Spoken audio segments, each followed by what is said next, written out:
अस्सलाम वालेकुम स्टूडेंट। तो कैसे हैं सब? उम्मीद सब खैरियत से होंगे। तो आज हम आपकी खिदमत में एक न्यू वीडियो के साथ हैं, न्यू टॉपिक के साथ हैं। प्रोनाउन हम पढ़ रहे हैं, तो प्रोनाउन के हम जो पार्ट 11 जो है हम कंप्लीट कर चुके हैं। तो आज हम इसमें पढ़ेंगे जो है पार्ट नंबर 12 पढ़ेंगे।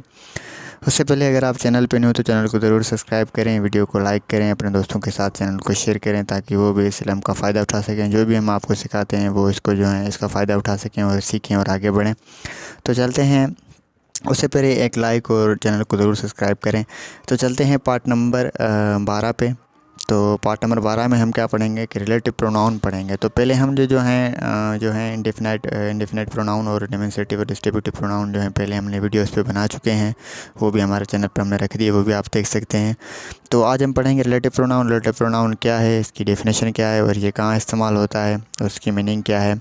तो हम इसमें पढ़ेंगे, इसी वीडियो में पढ़ेंगे। तो यहाँ पे देखो, मुझे उम्मीद है आप कापी और पेन ज़रूर जो हैं साथ में लाए ही होंगे। तो इसकी डेफिनेशन को लिखिएगा, याद करिएगा, इसको ज़रूर नोट डाउन करिएगा ताकि ये जहाँ पे आपको जो है आसानी से याद हो जाए। तो इसकी डेफिनेशन है, pronoun which is connects to part of sentence is called relative pronoun. एक ऐसा प्रोनाउन जो है सेंटेंस के दो हिस्सों को आपस में कनेक्ट करे या मिलाए। सेंटेंस के दो हिस्सों को जो आपस में मिलाए उसे रिलेटिव प्रोनाउन कहते हैं। हालांकि जो दो सेंटेंस को मिलाता है वो कंजक्शन होता है, लेकिन कंजक्शन हम बाद में पढ़ेंगे। लेकिन ये भी जो है रिलेटिव प्रोनाउन, इसका जो काम है वो भी सेम है, इस सेंटेंस को मिलाना। तो हमने आपके लिए यहाँ पे कुछ मिसाल लिखे हैं, देखो सीधे एग्जांपल्स। तो we meet Aslam, Aslam had just turn back. तो यहाँ पे हम दो नाउन आपस में नहीं लगा सकते हैं, इसलिए जो है हम असलम से मिले थे, असलम अभी जो है वापस गया है। तो इसलिए यहाँ पे जो रिलेटिव प्रोनाउन का इस्तेमाल होता है। देखो यहाँ पे हमने लिखा है we meet Aslam who had just turn back. तो हम असलम से मिले जो अभी जो है वो वापस गया है। तो यहाँ पे देखो, ऐसे दो नाउन जो हैं दो सेंटेंस में यहाँ लगा जो नहीं लगा सकते, इसलिए जो है रिलेटिव प्रोनाउन यहाँ जो है कंजक्टिव प्रोनाउन का इस्तेमाल होता है। तो यहाँ पे आगे हमने लिखा तो ये भी हमने देखो यहाँ पे भी हमने लिख लिया। तो relative pronoun is called also conjunctive pronoun. तो हम ये इसको कंजक्टिव प्रोनाउन भी कहा जाता है क्योंकि ये सेंटेंस को आपस में मिलाता है। तो आगे चलते हैं, इसके जो है इसके रिलेटिव प्रोनाउन है और इसके जो हैं रिलेटिव प्रोनाउन क्या है और ये कितने वर्ड्स हैं। रिलेटिव प्रोनाउन सिर्फ इंग्लिश में जो हैं वो तीन ही हैं, who, which and that. Who, which and that, ये तीनों जो हैं रिलेटिव प्रोनाउन हैं जो पढ़े जाते हैं और लिखे भी जाते हैं। तो कापी और पेन ज़रूर आपके साथ होगी। तो इसके जो हैं ये देखो, ये तीनों जो हैं रिलेटिव प्रोनाउन हैं। तो ये जो हैं अब कहाँ इस्तेमाल होते हैं, किसके लिए इस्तेमाल होते हैं, ये भी नोट डाउन करिएगा, याद करिए। देखो यहाँ पे who, relative pronoun who is used for the persons. ये सिर्फ जो है शख्स के लिए, जब हम शख्स की बात करें तो ये इस्तेमाल होगा। It may refer singular and plural nouns. ये सिंगुलर और प्लूरल नाउन्स दोनों के लिए लग सकता है, मतलब सिंगुलर और प्रोनाउन की इसमें कोई बात नहीं है। तो विच जो है relative pronoun which is used for the lifeless things and animals. जो रिलेटिव प्रोनाउन विच है है वो सिर्फ जो है जो लाइफलेस थिंग्स हैं, मतलब जो बेजान चीज़ें हैं और उनके लिए लगता है और एनिमल्स के लिए लगता है। ये भी इट में यूज़ फॉर द सिंगुलर और प्लूरल नाउन्स, ये भी सिंगुलर और प्लूरल नाउन्स के लिए लग सकता है। नो मैटर, अगर सिंगुलर है तो भी लगा सकते हैं, अगर प्लूरल है तो भी लगा सकते हैं। तो यहाँ पे that, relative pronoun that is use for the persons and things. तो दैट भी पर्सन के लिए हम लगा सकते हैं, कभी कभी हु भी लगा सकते हैं, दैट भी लगा सकते हैं। और जो दैट है वो पर्सन्स एंड थिंग्स के लिए, मतलब चीज़ें और पर्सन के लिए दैट जो है इस्तेमाल कर सकते हैं। ये भी it may refers singular and plural noun, ये भी जो हम जो हैं सिंगुलर और प्लूरल नाउन के लिए लगा सकते हैं। तो मुझे उम्मीद है ये तीनों आपको जो हैं इसके जो हैं इस्तेमाल किसके लिए होते हैं ये आपको समझ में आ गए होंगे।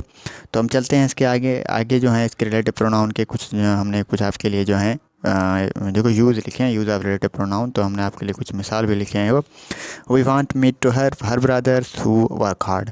हम जो हैं उसके भाई से मिलना चाहते थे जो है सख्त मेहनत करता है। जो यहाँ पे देखो हम किसकी बात कर रहे हैं, उसके भाई की बात कर रहे हैं। तो वो पर्सन है, वो एक पर्सन है और वो सिंगुलर प्रोनाउन को कोई मैटर नहीं है, हम लगा सकते हैं। तो यहाँ पे दूसरा मिसाल है, they call Aslam so is sing for copy. वो असलम को बुला रहे थे जो वो जो है कॉपी के लिए देख रहा है। तो यहाँ पे भी हमने जो देखो असलम है तो असलम की बात हो रही है, तो पर्सन है तो यहाँ पे हमने वो लगाया है। तो the moment which lost is lost for ever. जो पल जो गवाया वो हमेशा के लिए गवाया। यहाँ पे पल की बात हो रही है तो पल एक्स जो है थिंग्स है, तो यहाँ पे विच का इस्तेमाल हुआ। और यहाँ पे देखो the horse which I bought is red in colour, तो यहाँ पे हॉर्स की बात हो रही है तो हॉर्स एनिमल्स, एनिमल के लिए हम विच लगाते हैं, तो यहाँ पे जो रिलेटिव प्रोनाउन विच लगा है। तो यहाँ पे भी I lost the watch that you gave me, ये वॉच की बात हो रही है तो मैंने वो वॉच गंवा दी जो तुमने मुझे दी थी। तो यहाँ पे भी जो है वॉच की बात हुई है तो यहाँ पे भी देखो हमने दैट का इस्तेमाल किया है, तो दैट चीज़ों के लिए भी दैट लगा सकते हैं हम। तो यहाँ पर I know house that he lives in, तो मैं उस घर को जानता हूँ जिसमें ये रहता है। तो घर की बात हो रही है, घर भी एक चीज़ में शुमार होता है, तो यहाँ पे भी हमने देखो यहाँ पे भी दैट का इस्तेमाल हुआ है। तो this is a boy that I told you of, तो ये वही लड़का है जिसके बारे में मैंने आपको बताया था, आपको यहाँ तुमको बताया था। तो यहाँ पे देखो यहाँ पे पर्सन की बात हो रही है तो यहाँ पे दैट जो है लगा है बॉय के लिए, पर्सन के लिए। तो पर्सन के लिए हु और दैट दोनों लग सकते हैं, लेकिन विच जो है वो एनिमल्स और लाइफलेस थिंग्स के लिए लगता है। तो आगे है, आगे इसका जो मेन टॉपिक है वो आपको मैं रिलेटिव प्रोनाउन है वो भी आपके लिए बहुत ही अहम है, ये भी ज़रूर नोट डाउन करिएगा। केस और रिलेटिव प्रोनाउन, तो केस जो है मैंने प्रोनाउन और नाउन की जो है पहले हमने प्रोनाउन और नाउन की पे एक जो है एक दो वीडियो अच्छी वीडियो बना चुके हैं, उस पर वो भी आप पीछे जाके देख सकते हैं। केस क्या है उसको आपको जो है मज़ीद जो है समझ में आ जाएगी कि केस क्या होती है। तो रिलेटिव प्रोनाउन के भी केस होते हैं, तो इसके केस को हमने यहाँ पे लिखा है रिलेटिव प्रोनाउन है आल्सो थ्री केस, इसको भी थ्री केस होते हैं। उसकी वीडियो जो है मैं आपको बता चुका हूँ कि पहले पढ़ी है, वो भी आप देख सकते हैं। लेकिन जो रिलेटिव प्रोनाउन के केस हैं वो हमने लिखे, देखो ये आप नोट डाउन करिएगा, ध्यान करिएगा। The relative pronoun which and that has no case, मतलब जो relative pronoun which and that हैं उसके जो हैं उसको जो है कोई भी केस नहीं है। तो सिर्फ किसको है, हु को है। तो हु की सब्जेक्टिव केस हु ही रहे तो पॉजिटिव केस हुज़ है, एंड जो है ऑब्जेक्टिव केस वो होम है। तो यहाँ पे इसकी जो है सब्जेक्ट जो है एक ही जो है प्रोनाउन रिलेटिव प्रोनाउन है, हु की जो है पॉजिटिव हुज़ है एंड ऑब्जेक्टिव केस होम है। तो ये भी नोट डाउन करिएगा। तो इसके आगे जो है आपको जो समझाने के लिए मज़ीद आसान करने के लिए हमने कुछ आपके लिए मिसाल लिखे हैं। देखो रिलेटिव प्रोनाउन है तो use of relative pronoun case, तो केस के हमने यहाँ पे कुछ मिसाल लिखे हैं। देखो this is a teacher who work hards, ये वो टीचर है जो सख्त मेहनत करता है। यहाँ पे देखो सब्जेक्टिव केस में आया है। तो this is a teacher who's work is done, तो पॉजिटिव केस में आया है। देखो यहाँ पे हमने इस्तेमाल भी किया है, ये वो टीचर है जिसका काम जो है ख़त्म हो गया है या किया गया है, या जो है ख़त्म हो गया। वर्क इज़ डन मीन्स उसका जो काम है वो किया गया है। ये देखो this is a teacher who's work hard, ये वो टीचर है जो सख्त मेहनत करता है। This is a teacher who's work is done, ये वो टीचर है जिसका, देखो यहाँ पे जिसका काम जो है किया गया है, तो यहाँ काम ख़त्म किया गया है। तो यहाँ पे देखो ऑब्जेक्टिव केस में this is a teacher whom praise all, तो ये वो टीचर है जिसकी सब जो हैं उसकी तारीफ़ करते हैं सब। यहाँ पे देखो होम है तो ऑब्जेक्टिव केस में आया, मतलब जिसकी तारीफ़ जो है सब करते हैं। यहाँ जिसकी ऑब्जेक्टिव केस है, तो ये पॉजिटिव शो कर रहा है, तो ये ऑब्जेक्टिव केस है, ऑब्जेक्ट में इस्तेमाल होता है। तो यहाँ पे इसको देखो होम लगाया हुआ है। तो यहाँ पे और एक मिसाल है आपके लिए, the man honest is honest trusted, जो एक आदमी जो है वो ईमानदार है, उस पर भरोसा किया जा सकता है, ये सब्जेक्टिव केस है। तो man who's honesty is famous, positive case है। ऐसा